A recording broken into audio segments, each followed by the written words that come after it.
यदि रक्षक की दृष्टि तीक्ष्ण ना हुई तो शत्रु का कार्य सरल हो जाता है कान्हा। और मेरी दृष्टि से आज तक कोई भी दुश्मन की परछाई बच के नहीं जा सकी आज तक, और मेरे प्रहार से शत्रु के प्राण।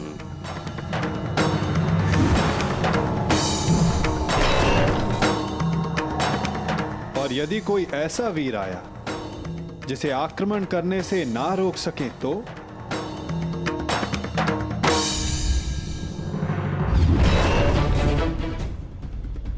यदि वो कोई मनुष्य हुआ तो अपने काल को पुकारेगा, यदि वो राक्षस हुआ तो वो अपने प्राणों की भिक्षा मांगेगा,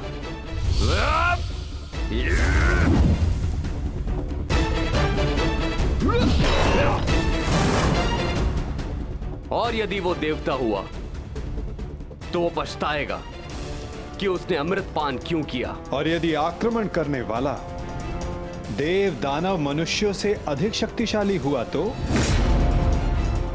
द्वारिका की रक्षा कैसे होगी दाऊ? तुम्हारे और मेरे रहते हुए भला द्वारका की ओर कौन खड़ा रह सकता है?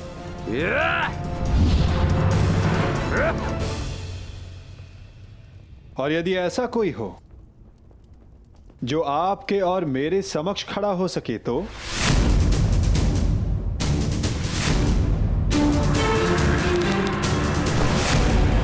क्योंकि जिसका सामना हमसे होने वाला है दाऊ, वो स्वयं में एक पहेली है।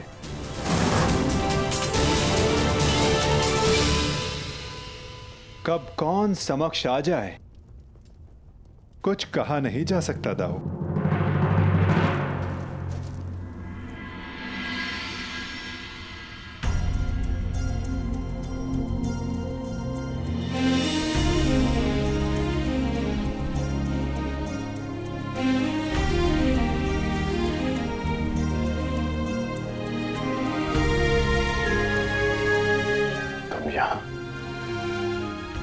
हाँ, सुना है तुम दिग्विजय पर जा रहे हो, इसीलिए तुम्हें शुभकामना देने चली आई। तुम्हारा मुख बता रहा है कि तुम शुभकामना देने नहीं, किसी प्रश्न का उत्तर लेने आई हो। प्रश्न तुम जानते हो कर्ण।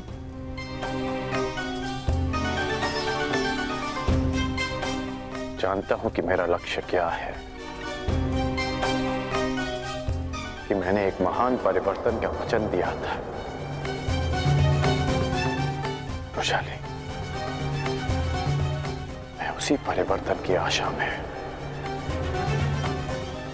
दिग्विजय पर जा रहा हूं। वचन तुमने अपनों की सुरक्षा का भी दिया था कर्ण। हाँ वैशाली,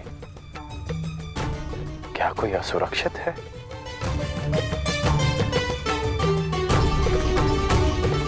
किसी को उसके अधिकारों से वंचित किया गया है क्या? हाँ, तुम्हारे अपनों में तुम्हारे राज्य के निवासियों के अतिरिक्त कोई और भी सम्मिलित है कर्ण।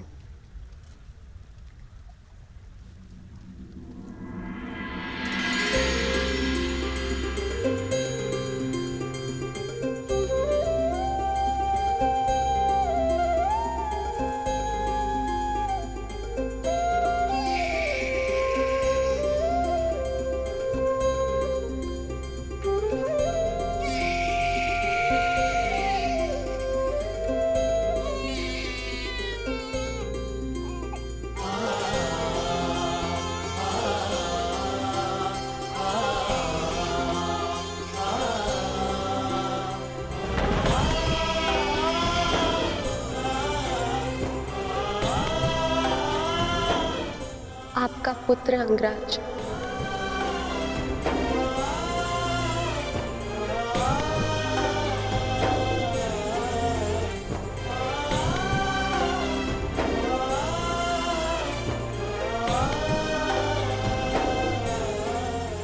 इसका नाम क्या रखा? नामकरण अभी किया नहीं। पुत्र के नामकरण का अधिकार उसके पिता को होता है।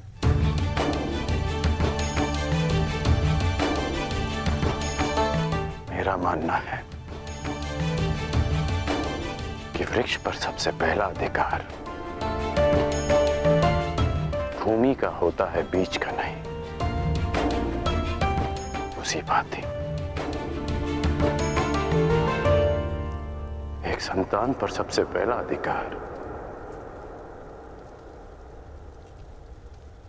उसकी माता का होता है, जो 9 महीने अपने गर्भ में से रखती है। इसलिए सुप्रिया,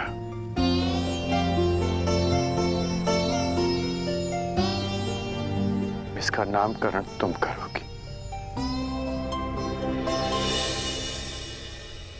ऋषिकेतु।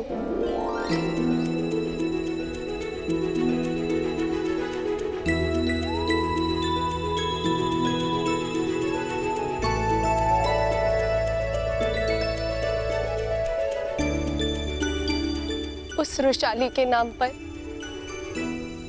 जिसके त्याग के कारण मैंने आपको पति के रूप में पाया, मैं उसका नाम अपने पुत्र को देना चाहती हूँ।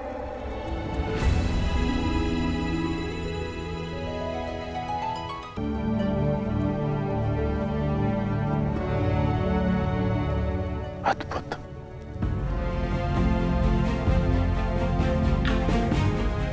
ये नाम सदा इसे परिवर्तन का मार्ग दिखाता रहेगा।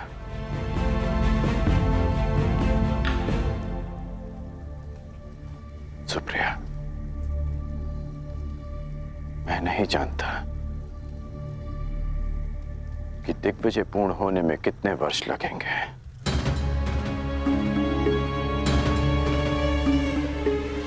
कदाचित हमारा पुत्र बालक से युवा हो जाएगा। तुम इसका ध्यान रखना।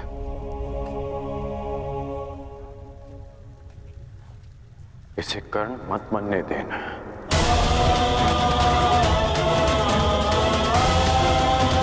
आवश्यकता पड़ने पर इसे वचन तोड़ना भी सिखाना।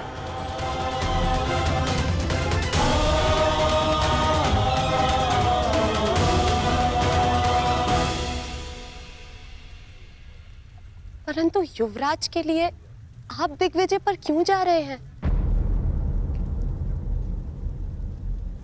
मैं युवराज के लिए नहीं, परिवर्तन के लिए जा रहा हूं। मेरी इच्छा है कि मेरी संतान एक नए भारत में पले,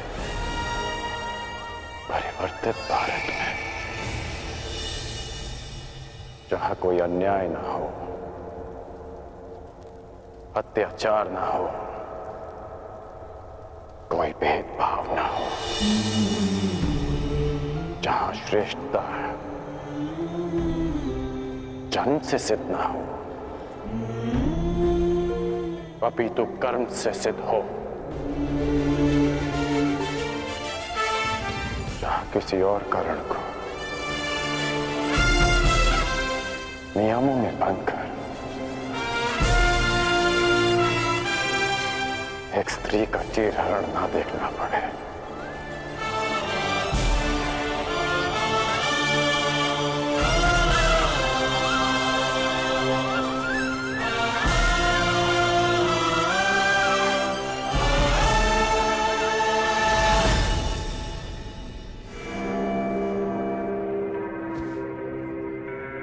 कुछ शेष तो नहीं रह गया? जी नहीं। मेरी पान सुपारी जी और मिष्ठान? जी, आपके अंगवस्त्र भी। जाओ। मछली, इतनी सारी सामग्री? युद्ध पर जा रहे हो सम्राट, वन विहार पर नहीं। और ये सारी वस्तुएं महत्वपूर्ण हैं। हर एक वस्तु काम की है, जैसे पान इसलिए कि रात्रि तुम जग सको। किसे ज्ञात शत्रु रात्रि में आक्रमण कर दे। और हाँ, मिष्ठान्न इसलिए कि आवश्यकता पड़ने पर भूखा ना मरना पड़े। अतिरिक्त अंग वस्त्र भी ले लिए मैंने, आवश्यकता पड़े तो ले लेना। ये सब क्या है गांधार नरेश?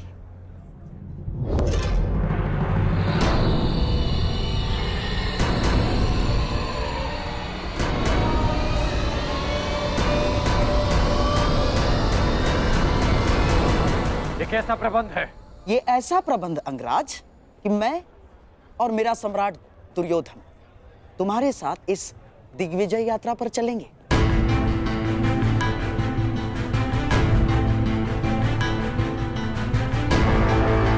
परंतु इसकी क्या आवश्यकता है? आवश्यकता है अंगराज, आवश्यकता है। तुम उन राजाओं पर विजय तो पालोगे, परंतु उनके समक्ष संधि की शर्तें कौन रखेगा? मैं। और हस्तिनापुर के प्रतिनिधित्व के रूप में मेरे दुर्योधन के समक्ष वो समर्पण करेंगे। मामाश्री,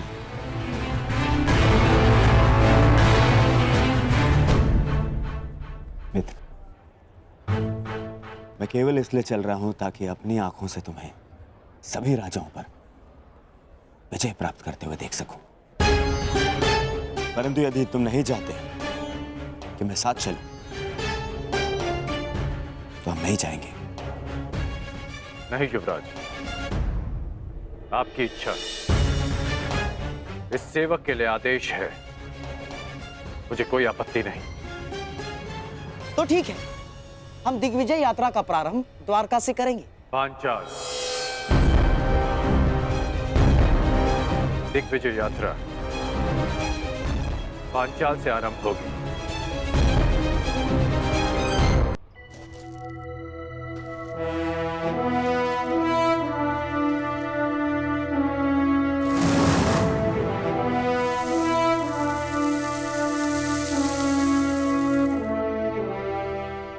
अब भी एक महत्वपूर्ण अस्त्र पाना शेष है पार्थ, पशुपतास्त्र।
इतनी शीघ्रता नहीं। मेरा लक्ष्य तुम्हें हानि पहुंचाना नहीं है, मुझे मार्ग दो। मार्ग में आए हो तो बिना युद्ध किए नहीं जा सकते। जो कुछ उस कुरु सभा में हुआ, उसके पश्चात पांचाल विष उगलने को तैयार होगा, और इससे पहले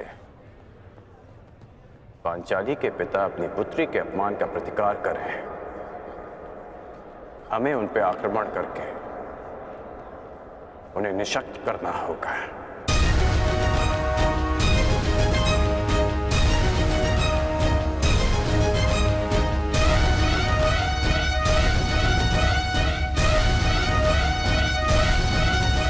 मामाश्री, शत्रु का पलड़ा अभी हल्का हो या बाद में, हमारा पलड़ा सदैव भारी रहेगा, क्योंकि हमारे पास कर्ण है।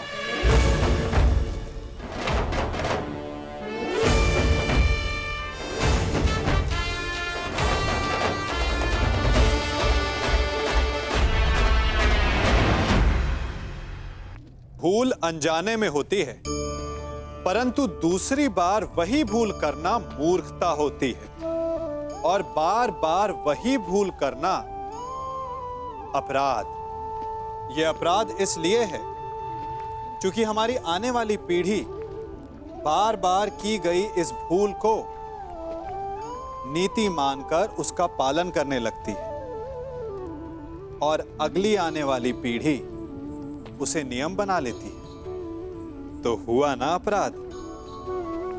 जब हम चलते हैं तब अपने पद चिन्ह पीछे छोड़ आते हैं और हमारे पश्चात आने वाले उस पथ को सही पथ समझकर उस अनुचित मार्ग पर आगे बढ़ जाते हैं। तो क्या किया जाए?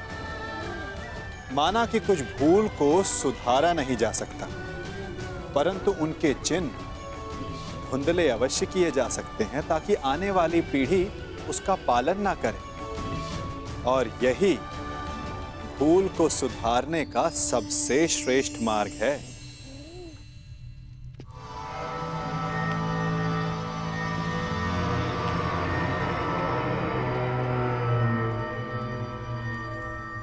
ये क्या मामा श्री? तुला व्यापारियों के हाथ में शोभा देती है, राजनीतिज्ञों के नहीं। राजनीति दुनिया का सबसे कठिन व्यापार है मेरे प्यारे सम्राट।